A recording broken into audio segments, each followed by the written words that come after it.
नमस्कार, आप देख रहे हैं स्ट्रीट बज़ और मैं हूं आपके साथ आरुषि राय। स्वागत है आपका हमारे विशेष कार्यक्रम भारत का चुनाव में।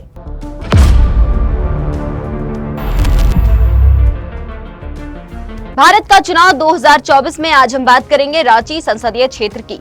झारखंड की राजधानी होने के नाते यह संसदीय क्षेत्र झारखंड के महत्वपूर्ण लोकसभा निर्वाचन क्षेत्रों में से एक है। इस निर्वाचन क्षेत्र में क्या भाजपा और कांग्रेस के बीच कड़ी टक्कर होगी या फिर होगा एक तरफा मुकाबला? रांची लोकसभा सीट पर इस बार पिछली बार की तरह मुकाबला एक तरफा होगा या कांटे की टक्कर होगी, इस पर चर्चा शुरू हो गई है। इस क्षेत्र में अगर जातिवाद की बात करें तो रांची के वोटरों का जातिवाद से नहीं रहा है कभी कोई भी वास्ता। रांची संसदीय क्षेत्र में मतदाताओं की सबसे बड़ी संख्या कुर्मी व कुशवाहा जाति की है और अगर माना जाए कि रांची में मतदान का आधार जाति है तो कुर्मी जाति ही संसद अधिकतर बार जीत कर जाते, लेकिन जीते प्रतिनिधियों की जाति के आधार पर यह कह सकते हैं कि रांची के वोटर देश के मिजाज और पॉलिटिकल अंडरकरंट के हिसाब से वोट करते हैं।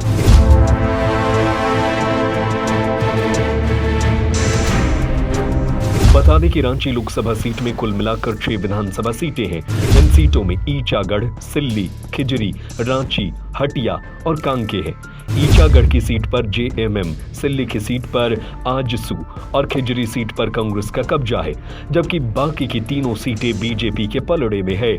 आजादी के बाद से रांची लोकसभा सीट पर कांग्रेस का सबसे ज्यादा दबदबा रहा है, लेकिन पिछले कुछ चुनावों में बीजेपी ने कांग्रेस के इस दबदबे को कम कर दिया है।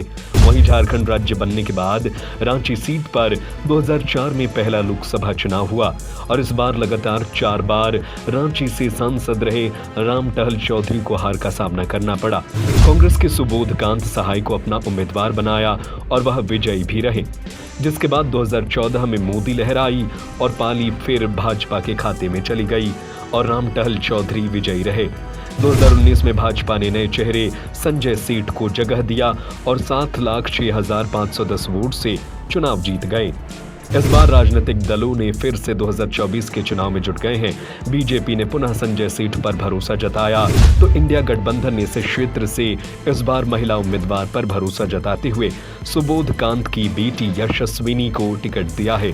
वहीं भाजपा से नाराज चल रहे रामटहल चौधरी टिकट की चाह में कांग्रेस में शामिल हुए थे। दिल्ली से रांची आने के बाद उन्होंने एयरपोर्ट पर कुछ इस तरह का ही बयान दिया था कि टिकट हमें ही मिलेगा। लोकसभा चुनाव मिलेगा टिकट 100%। क्या इस बार आप संजय सेठ को पटखनिया दे पाइएगा? अरे वो बात की बात है, अब देखिए ना क्या क्या होता है। वहीं इस बार कांग्रेस महिला उम्मीदवार पर भरोसा जताते हुए उन्हें टिकट दिया है। ऐसे में अगर यशस्विनी जीतती हैं तो रांची को पहला महिला सांसद मिलेगा।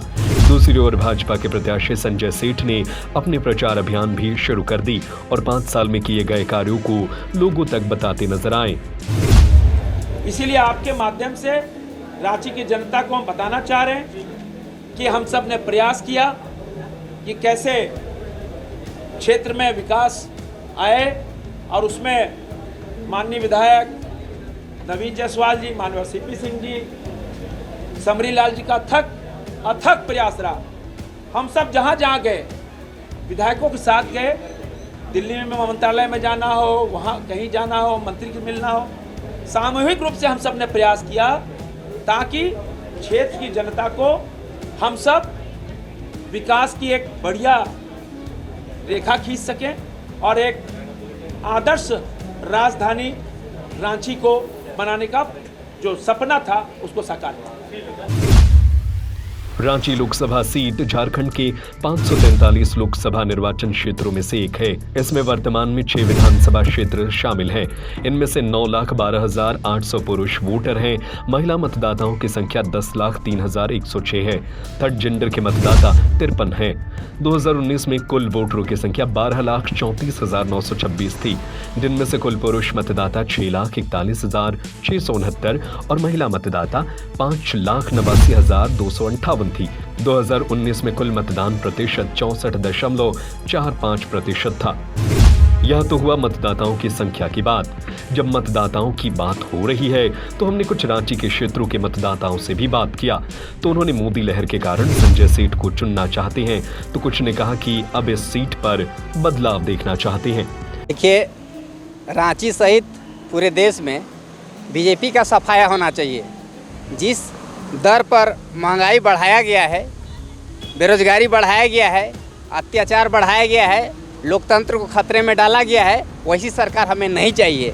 भारतीय जनता पार्टी छोड़कर जो भी रांची लोकसभा से चुनाव जीतते हैं, खासकर जो कांग्रेस के उम्मीदवार हैं, इंडिया गठबंधन के जो उम्मीदवार हैं, उनको हम लोग चाहेंगे कि वो जीते। क्या होना चाहिए? अब इसके बारे में हम नहीं कह सकते हैं कि ये हारेगा जीते, उसके लिए हम तो, लेकिन प्रधानमंत्री तो मोदी जी रहेंगे।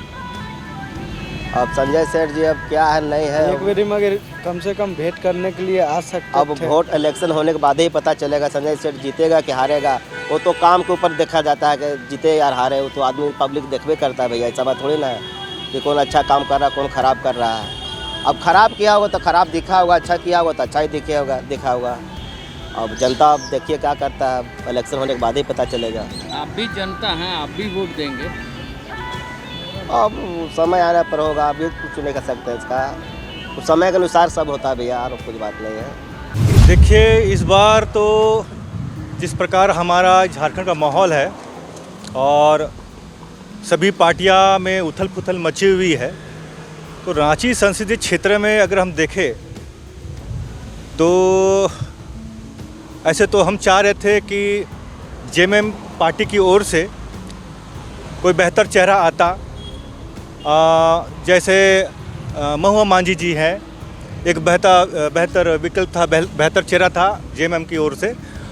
लेकिन अब जब गठबंधन की बात हो गई है, गठबंधन की बात चल रही है, तो रांची क्षेत्र में कांग्रेस के जो उम्मीदवार हैं रामटहल चौधरी जी, मैं मानता हूं कि वे एक अच्छा उम्मीदवार के रूप में है। कांग्रेस तो अभी उन्हें अपना टिकट दिया नहीं है। कांग्रेस अभी यह चल रहा है कि वो रामटहल चौधरी को दें या जी बिल्कुल, ये तो बहुत पन्ना गुप्ता भी बोल रहा है कि टिकट मिलेगा तो हम चुनाव लड़ेंगे। बहुत सारे लोग हैं, उम्मीदवार हैं, लेकिन सब होड़ में लगे हुए हैं कि मुझे टिकट मिले। लेकिन जहां तक जनता का रुझान है कि ऐसा कोई चेहरा हो जो एक जाना पहचान, जैसे सुबोधकांत सहाय जी है, वो एक पुराने नेता है, एक वरिष्ठ नेता है, पुराने नेता है और जुझारू नेता है, और पिछले समय में भी उनका जनता का उसके प्रति सपोर्ट रहा है। लेकिन इस बार हम चाह रहे हैं कि जिस तरह इतने दिनों में इतनी पार्टियां आई, झारखंड में कांग्रेस की भी सत्ता रही है, जेएमएम की भी सत्ता रही है और बीजेपी की भी सत्ता रही, लेकिन रांची में जिस प्रकार काम, वही प्रतिनिधि होना चाहिए जो विकास करे, उसी को प्रतिनिधि बनाना चाहिए। आपके सांसद संजय सेठ हैं। संजय सेठ है, ठीक है, मोदी के नाम पर जीत गया, वो बात अलग है, लेकिन यहाँ जो भी प्रतिनिधि होना चाहिए अच्छा होना चाहिए। संजय सेठ एक दिन हम उनको नहीं देखे, जीतने के पहले उनको हम देखे थे, आ रहे थे, जा रहे थे, हम लोग का यूनियन बुला रहा था तो आ रहे थे, एक बच्चा बुला रहा था तो आ रहे थे। जब से संसद बने जब तक यहाँ हम नहीं देखे। अभी फिर संसद का चुनाव है, अभी संसद का चुनाव है, देखिए क्या होता है। तो फिर आएंगे दौरा करने? फिर दौरा करने आएंगे, फिर हाथ जोड़ने आएंगे, फिर वही हाल करेंगे। तो क्या चाह रहे हैं इस बार? बदले, मोदी के नाम पर जीत गए वो बात अलग है। कोई भी जीत रहा है, मोदी के नाम पर जीत रहा है। मतलब इस बार संसद, हाँ, मोदी के नाम पर जीत गए वो। अरे पहले खड़ा हुए जीत गए, तो इस बार भी जिताइएगा उनको? इस बार तो देखिए क्या होता है। आप क्या चाहते हैं? हम चाहते हैं कि बदलाव आए। हालांकि झारखंड की सत्ता पर काबिज झारखंड मुक्ति मोर्चा अब तक रांची लोकसभा सीट पर कब्जा नहीं कर पाई है। अगर युवाओं की बात करें तो जयराम महतो ने भी रांची लोकसभा सीट से देवेंद्र नाथ महतो को उम्मीदवार बनाया है। इस तरह अब यह क्षेत्र काफी दिलचस्प दिखता नजर आ रहा है। ऐसे में रांची लोकसभा सीट से त्रिकोणीय चुनाव होने की उम्मीद भी बढ़ती नजर आ रही है। अब देखने वाली बात यह होगी कि 2024 में रांची की जनता किसे चुनती है। और ऐसी ही तमाम खबरों के लिए बने रहिएगा स्ट्रीट बस के साथ। नमस्कार।